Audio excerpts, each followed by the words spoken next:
Good morning from Vietnam, Terry. Thanks a lot for spending your evening to join our inside sharing shows and share your stories with our global audience. And on behalf of our listeners of the show, we want to say thank you to you.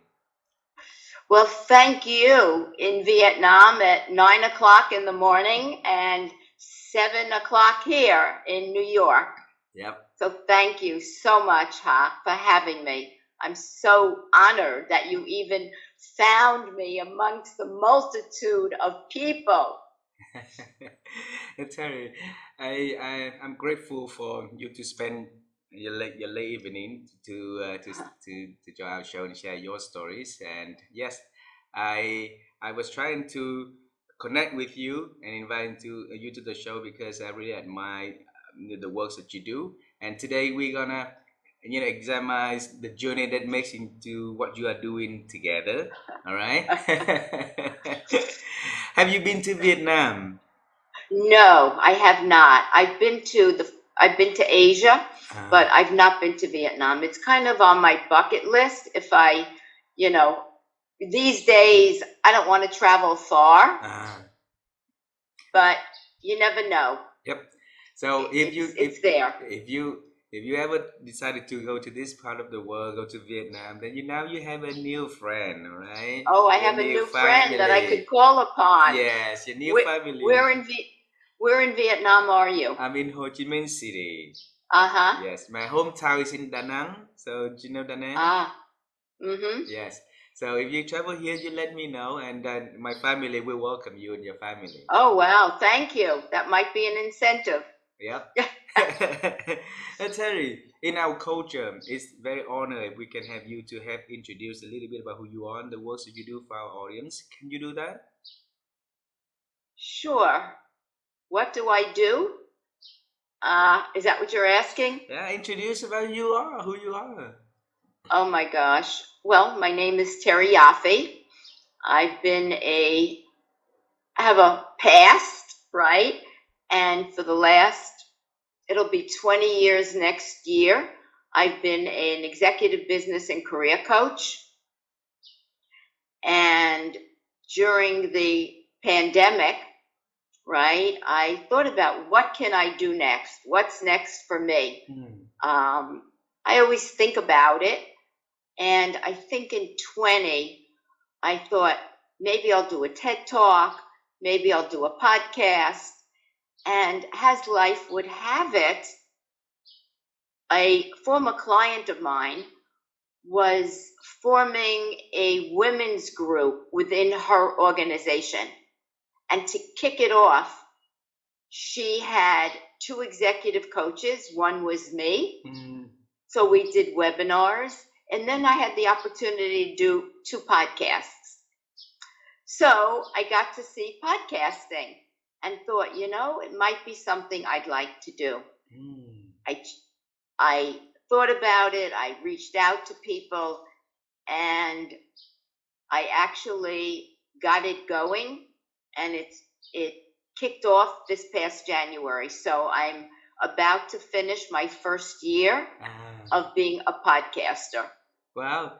Hello, podcaster Terry. Right, you're Yeah. right. Yeah. And I and I'll talk about it. I love the concept of creating change. Yeah. It's part of my DNA, and it's called Extraordinary Work: Conversations about Creating Change. And I speak to a variety of people in all very different worlds, um, how they've created change, and I say in their corner of the world, Yeah. meaning it's not so much global, it's where they are. So people can get a concept of, oh, it's not climbing Mount Everest. I can do something small and create change. Absolutely. Even if you smile at somebody for 1 second, you're creating change. Absolutely. See, that's the power of the small little things that we do, right? The small Right. little change in the positive way will accumulate to a big change later on. Mhm. So Mhm. never underestimate the power of little things, right? That's true. Yeah. That's true. Right. Hey, Terry, and you talk about your works for the past 20 years, executive coach and a career coach, and then as a new person joining the podcasting world, I think that I also joined podcasting since July of last year, so we've been a couple of months ahead of you, and Mhm. Mhm. I think that is something nice come out from the pandemic because it make the world smaller, it make us more connected, Mhm. Absolutely. and Here we are, here we are. Vietnam and New York City. What could be worlds apart? Yeah, but let me travel in time with you. All right, let's come back to a very young version of us, and try to understand what leading to what we are doing right now. Okay, when I was young, Terry, I wanted to become an astronaut and wearing the suit and jumping in different planet. I really enjoy doing that and thinking about that. But life did not give me any chance, even Mm, close to be, to do mm. something in that space, right? So when Terry was a little girl, what Oh was her God. dream about the future, though? I didn't really have one. Mm. Um, it's interesting. My sister, who was a teacher, she's retired, you knew she was going to be a teacher. Mm. She would sit with her dolls and the books and teach. I had no idea. None. I literally, I think my one dream was figuring out how to survive my family situation. So, and I think it was having the survival Mm. that really was part of what helped me kind of navigate the world. Mm. I went to school. I didn't know what I wanted to do. I wound up at Fashion Institute thinking I would go in, and I did go into the fashion world. And I did that. I got fired a few times. Um, I had to pick myself up. Ah. And I had to figure out with perseverance and survival how I was going to make it. Mm. I moved into New York City when I got the chance, and I kind of meandered. I had no idea. Mm. People have a straight path. Okay, I want to be a lawyer. I want to be a doctor. I want to be an Indian chief. Yeah. And I wound up in sales, advertising sales. Mm. Somebody I knew in the fashion industry decided to hire me. I had no experience, but I knew fashion. Ah. And I got my first opportunity to run a territory in the Northeast. Ah. No sales experience, and did very, very well. I've never been afraid. If a platform opened up, Mm. I jumped on it. And I did extremely well.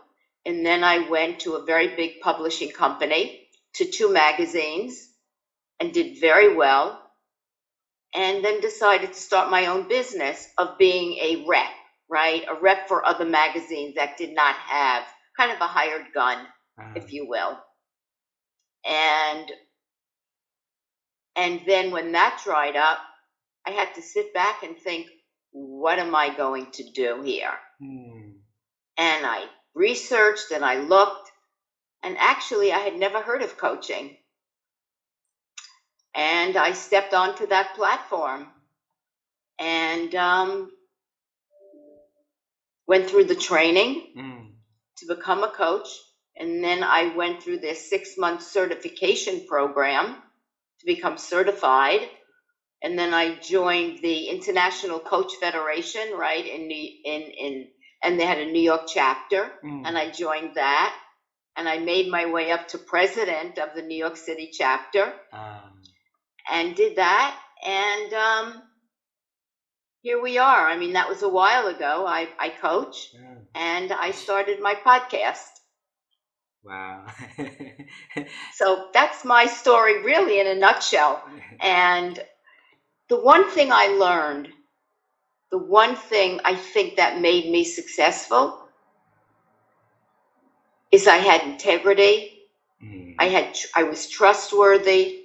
People liked working with me because they knew who I was. I was authentic. And that made me successful when I parlayed into my own rep company business. I got business. People knew me. They knew who I was. Not so much in the coaching world. I had to re-establish myself. Yeah. Wow. Terry, I want to bring you back to your childhood, because you say that back then you have to, learn how to survive and be perseverance. Is that okay if we ask a little bit about back then? What happened during that time, though? I'm not going to go into it in full Sure. detail, but like a lot of kids, you don't grow up in the best environment. I mean, nobody hurt me or any of that. But it was what it was. Wow. I did okay in school. I wasn't brilliant. So I figured out how to persevere. And I think in a way, it taught me a lot about the tools I needed to survive in the world. Absolutely. And even though I got fired, I always managed to find a door that opened. Yeah. So, I think we have to certainly depend on ourselves first and foremost. I didn't have time because I had rent to pay and everything else to kind of wallow in my own self-pity. Wow. So a lot of good came out of it. Yep. For me.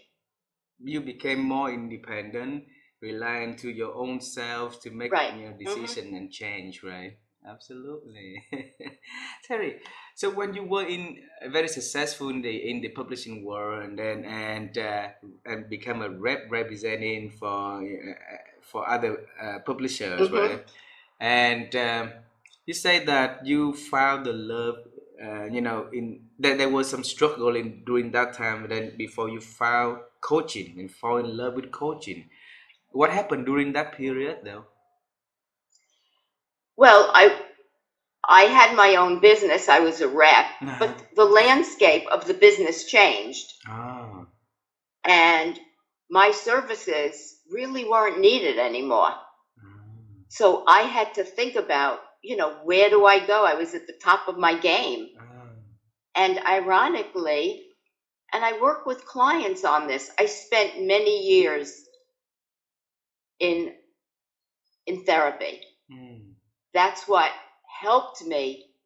I did a lot of modalities. I did therapy, I did Buddhism. I really navigated the gamut of disciplines, if you will. And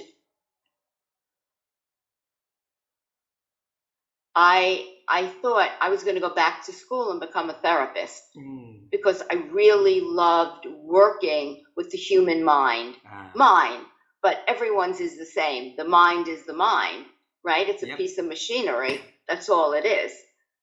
And I started looking at going back to school. It just became too much work. And that's how I discovered coaching and realized I could work with people with much more length and breadth than just being a therapist. So I went from the top of my game to the basement, I call it, because I had to start over. I mean, people knew me as a salesperson. Who knew me as a coach? Yep. I mean, I had to build a practice. I had to be out there. It took a long time. Mm. And Terry, So yes, so continue, please. that's all right. I the coaching back then was very very new around the world also, right? Right. You're right. Yeah, You're right. so so now it's speaking about coaching, then a lot of people know about it, but 20 years ago when speaking of coaching, Mm. people would say, what is that, right? So so how did you realize, how did you catch the term of coaching sense that's gonna be fit with you and invest time to master it 20 years ago? Back then it was new. People said, "Oh, are you a basketball coach? Yeah. Are you a baseball coach?"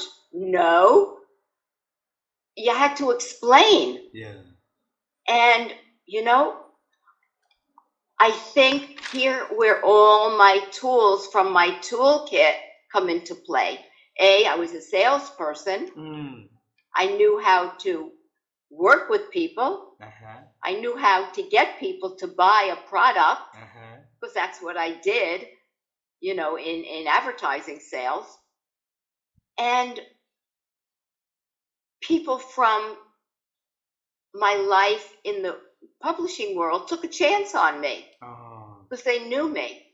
And I worked with a few people, and then I, slowly built my coaching business over the years.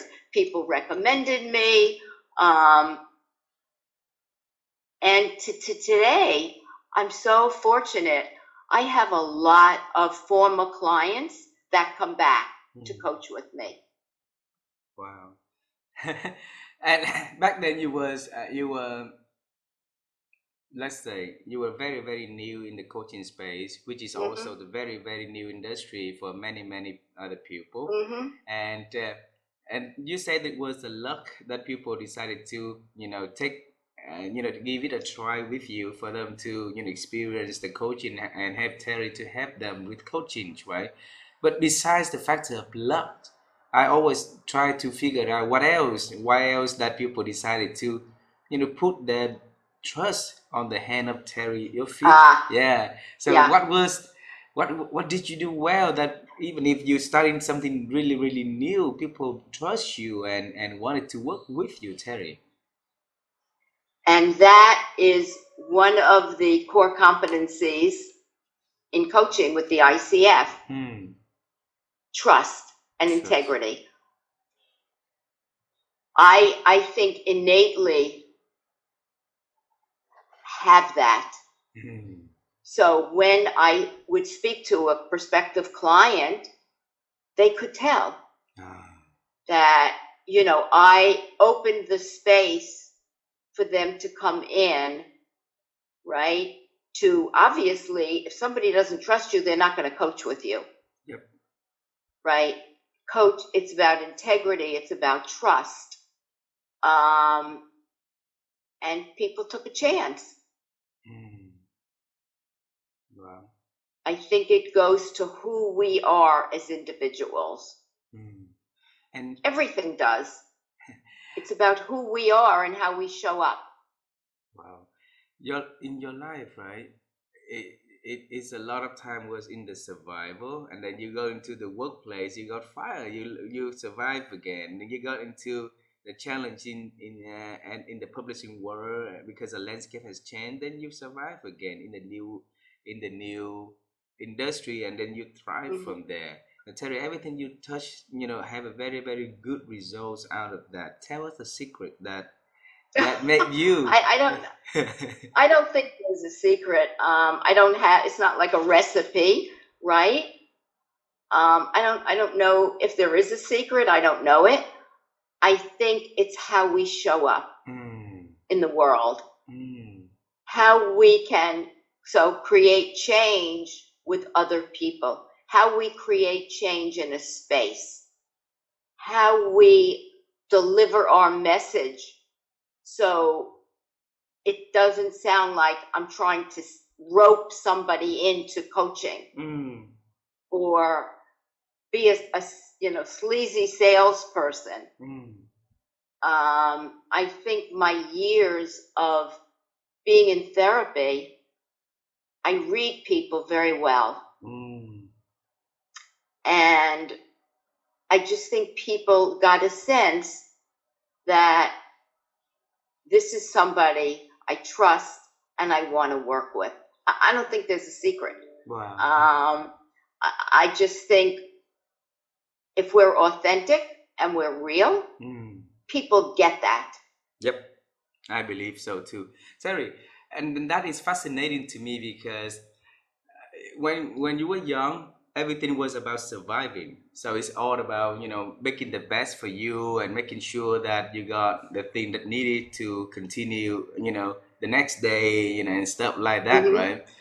And then normally people in that situation tend to have focus on themselves a lot more, try to get for me, for me, for me, for me, and because Yeah. we always in the surviving mode, we don't know what happened next, right? But then you build a new capacity within your mind, your heart, to help people to change also.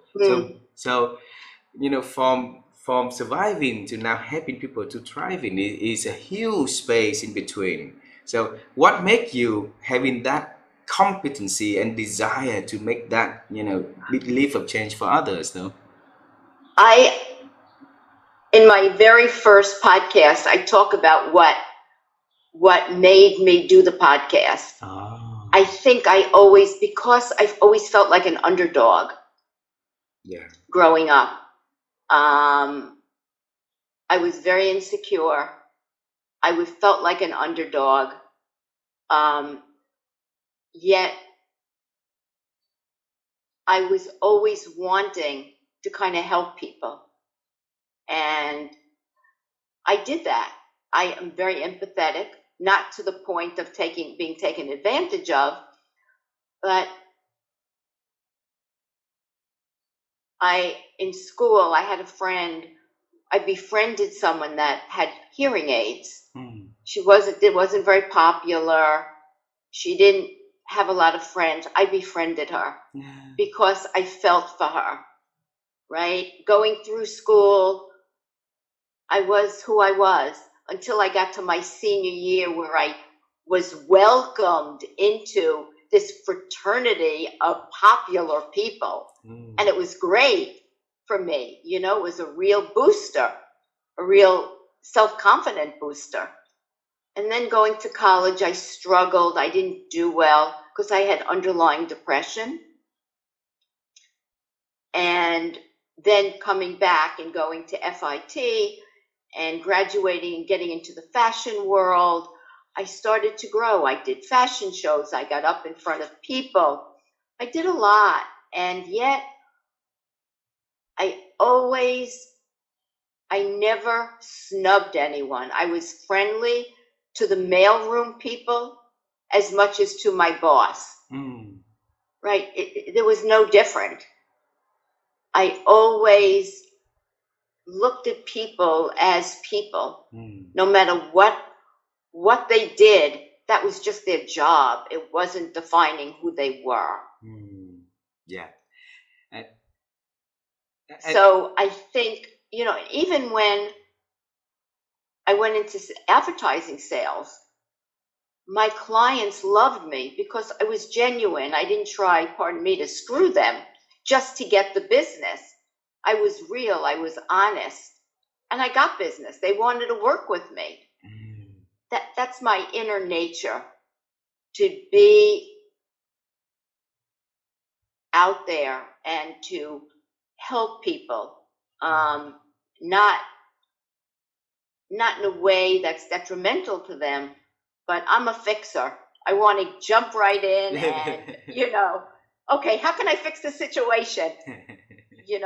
That's just, I'm very OCD in a lot of ways. I'm a control freak. I am. And I'm a fixer. So if I can help somebody, and I think with my clients, they know who I am. Obviously, I've helped them Ah. on many levels. So I'm a survivor, but I'm not closed off. I'm not ruthless, which you would expect, right? You're a survivor, get out of the way, it's me, me, me. That's not who I am.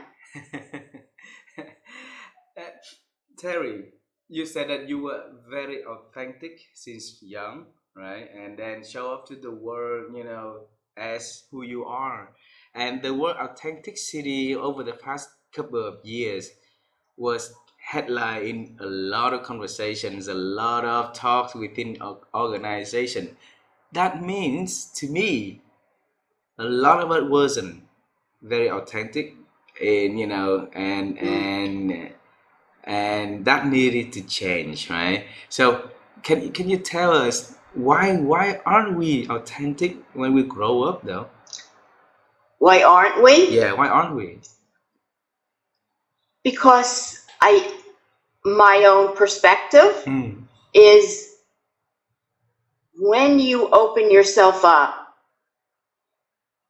and I didn't do it as a child. I did. I was always very vulnerable. Oh. And as children, we get hurt because we don't have the defenses or the wherewithal of how to protect ourselves, right? Yep. And I got hurt a lot, a lot.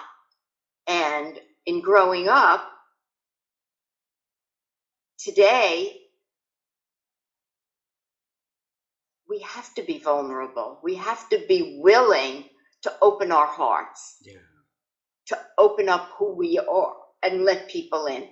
And if we get hurt, we get hurt. I've been hurt so many times. I'm sorry. But as I grow and I learn, we make choices. I don't want to be closed off. Mm. So I risk the chance of being vulnerable. And at this point in my life, who's going to hurt me?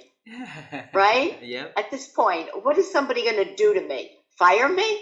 Mm. I'm not going to be fired. And when I started my podcast, the one thing I said, I'm not sure it's going to work. I'm not sure. I'll give it a year. And what's the worst that can happen? Is I shut it down. Yeah. That's not going to define me. And it's certainly not going to define me as a coach. And once I could make that choice, I said, okay. Wow. And, there's lessons here for people to take away. Go for it. Try it. What's the worst that can happen? Because we're all fearful. Oh, if I make a mistake, what are people going to think of me? Or if I fail, it's going to be a mark on me. Mm. It doesn't have to be that way. Wow. Terry, I'm living surrounding myself with a lot of people who's really a perfectionist, right? And they try to get the situation, into the perfect situation before they start something, or start anything at all. And in your advice, how can we help them to, like plan, but don't draw into the plan so much so that nothing's gonna happen after that. Right, Ah. right. Exactly. I think people are afraid. I've always believed if a platform shows up, I get on it. Like with sales.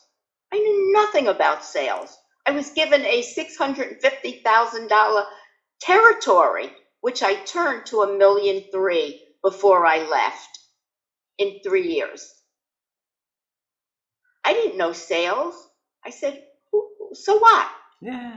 What's the worst that can happen? I've already been fired by several jobs, right? Yeah. I think people feel, and it's got to be perfect.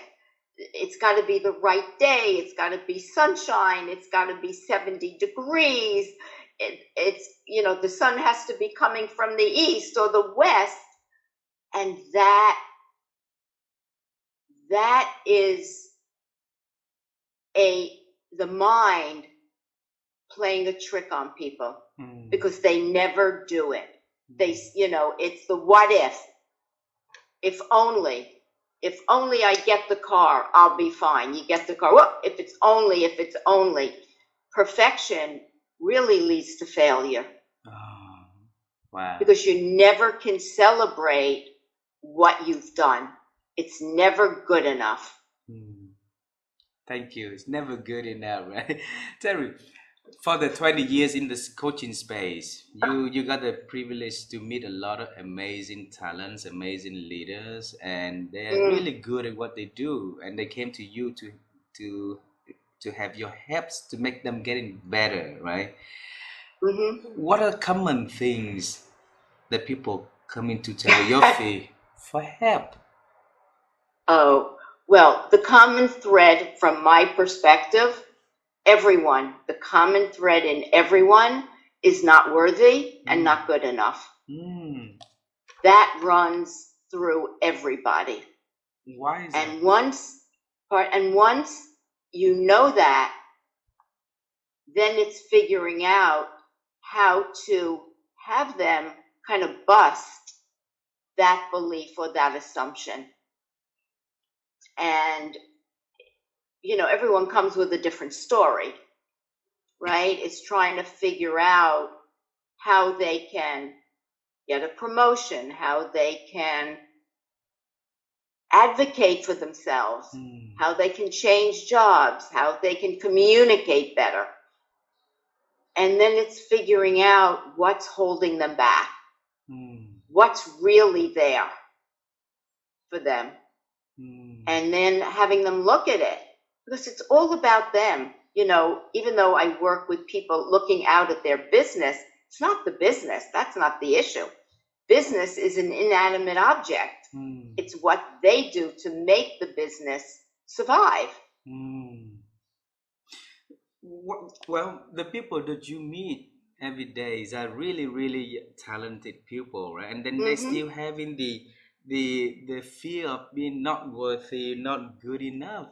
So if then speaking for the general populations, it's even worse, right? So for those, do you understand why these talented people have that sense of like fearful of not good enough and not worthy? It's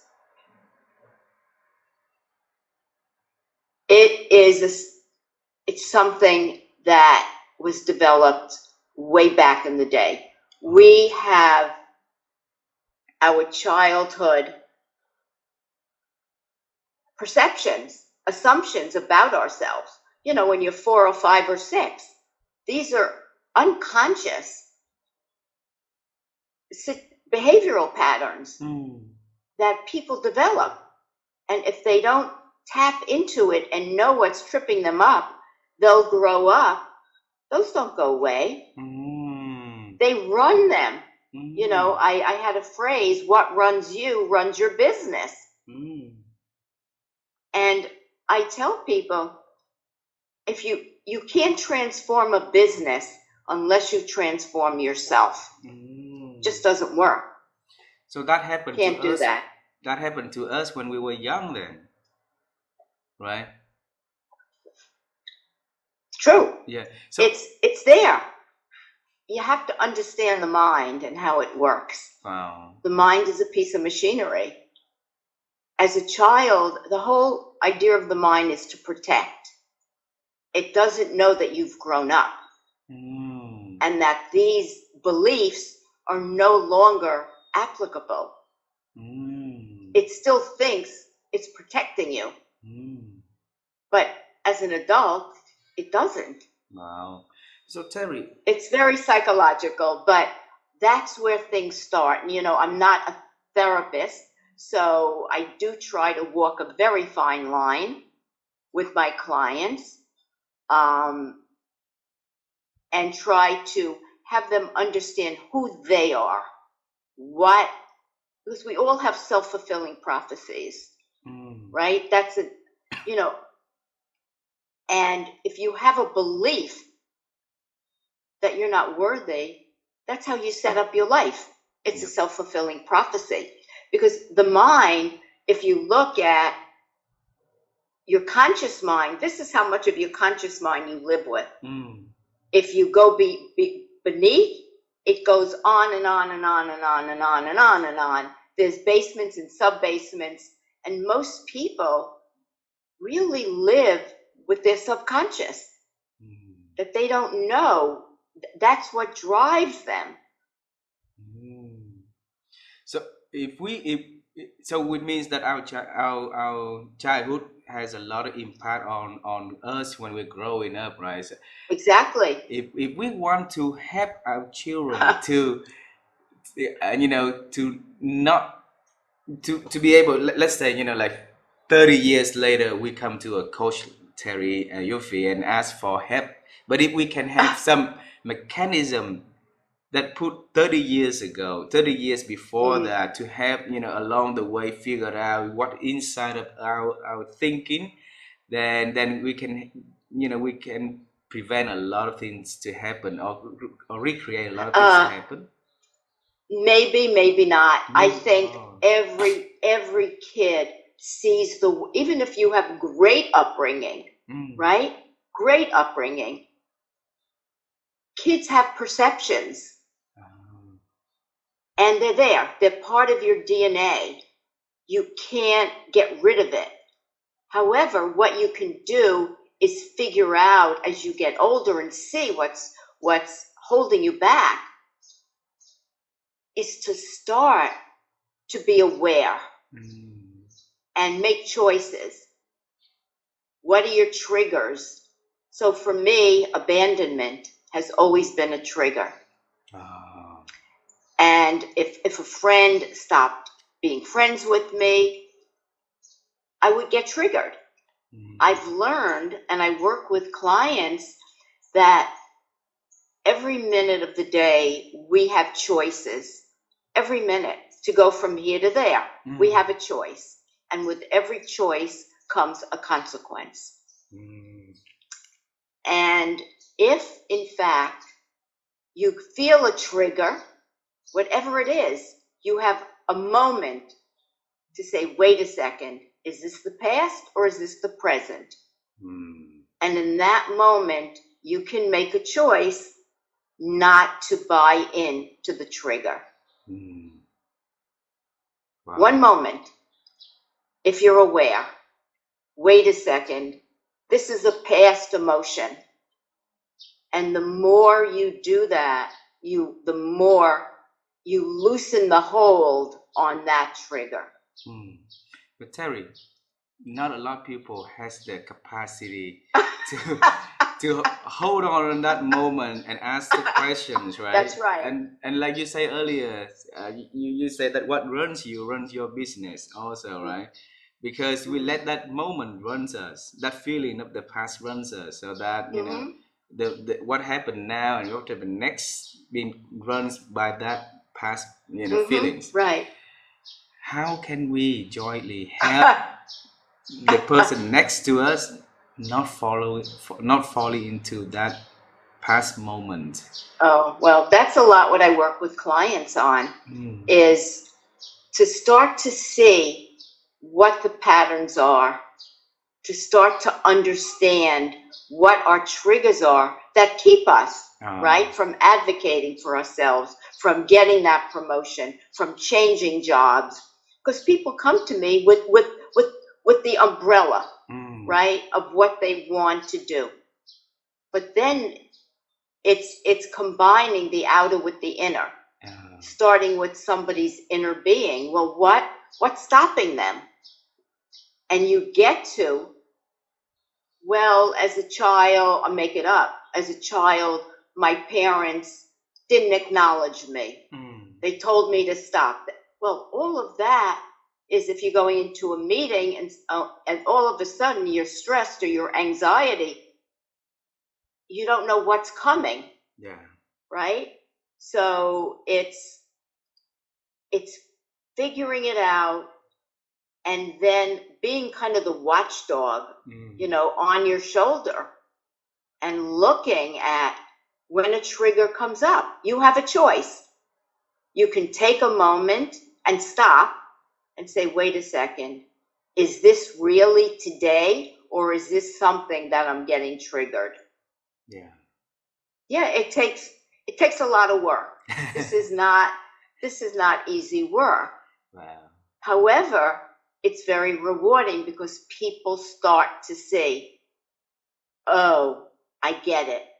And that voice, once you start overriding that voice, the shift can take place. You know. Wow. And I hope that people can take control of that inner voice as much as they could and learn to like practice that so that they can change and have the moment of reflections and start asking about them their thought, right? Mm, Otherwise they let them their thinkings to run them wild. right. That's true. You know that. Yeah. Hey, Terry, I have two last questions for our conversation Sure. today. All right. And the first question is about thinking. My wife and I have been on the quest to help to find the secrets from how people think, and because we've been interview a lot of amazing people around the world, and those are really really good thinkers. Those are the people who help like others to think better, and their works require a lot of thinking, and the reason that why my wife and I do that is because we believe that our thinking capability these days is diminishing. So if we can Mm, ask for advices and then share that, and then if people can listen to a conversation with Terry and figure out how Terry thinks and grow her ability to think over the years, and they can learn it, they can practice it, and then they can use some of the sharings, and if it's working for them, that will be wonderful. So my question for you is, how have you been helping you to grow your thinking capabilities these over the years? oh my God. I don't know.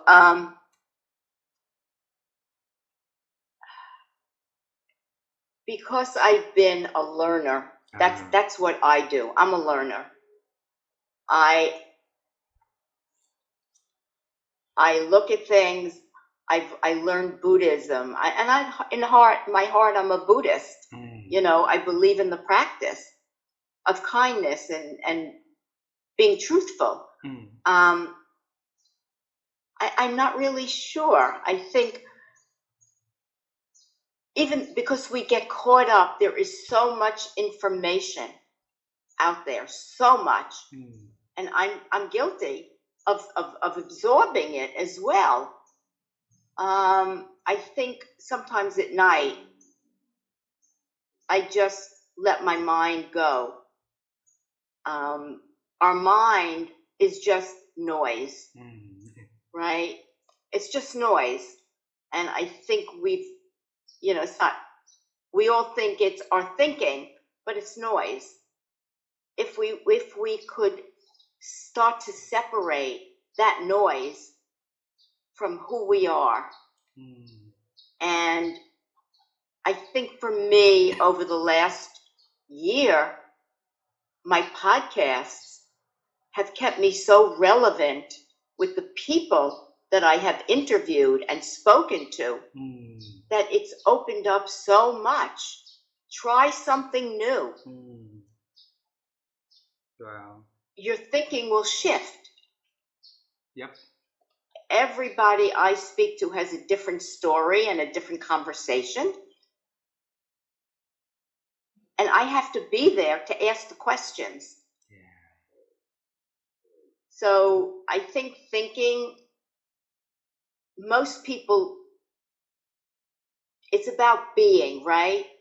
There's having, doing, and being. Wow. Most people are in the having and the doing rather than the being. Mm. How can we just be? Which is a Buddhist philosophy.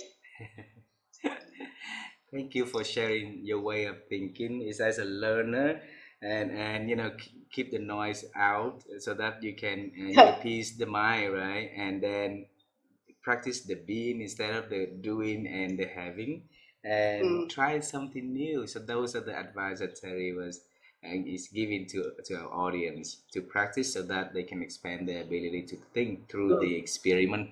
uh, so the last question, All right. We've been traveled the past. Now let's travel the future. Mm, Through this conversation, here's what I knew.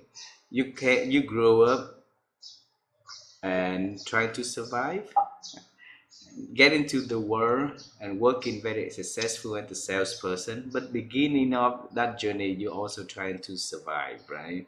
And you got a job at selling without even know how to sell, double the size of the business for your territory in 3 years, then move up into the ladder. Very bold to start your own company and rep for be a rep, and then ready again for a change when the industry shift. Found the love in the coaching and helping people to get better at what they do now. So it's a very beautiful journey. In the future, is there anything that you are working on that you are exciting and you want to share with me, with your audiences, so that we can celebrate with Terry in advance? oh gosh. I don't really know. I mean, I'm going into my second year of my podcast, Mm. so I'm hoping it will be successful. I'm the last thing I might consider, but who knows? Might be a TED Talk. Why not? Yeah.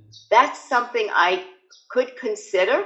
I've got a lot of wisdom. I've got a lot of years. I've done a lot. I may. That might be one thing. But who knows? 2 years ago, did I know I was going to do a podcast? No. 21 years ago, did I know I was going to become a coach? No. Uh-huh. So the universe can surprise me.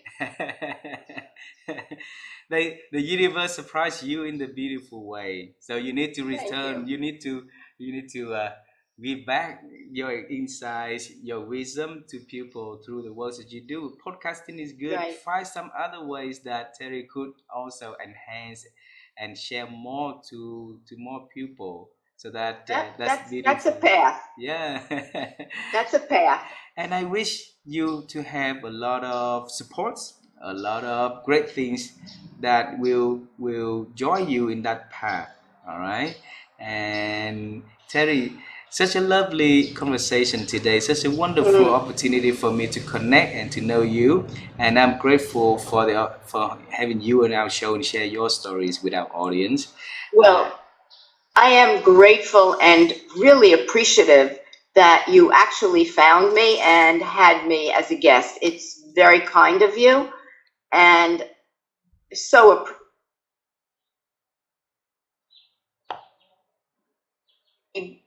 I wish you well. I wish us all well. Thank you very much. Thank you very much. Have a beautiful evening, and I look forward to You too. seeing you in somewhere soon. All Right, right. on LinkedIn. Maybe in Vietnam, Thank you. maybe in New York. So you never know, Oh, wow. right? Look me up for Absolutely, sure. absolutely. Take care. You Thank take you care. so much. Thank you very much. Bye, bye, Terry. Bye. Bye.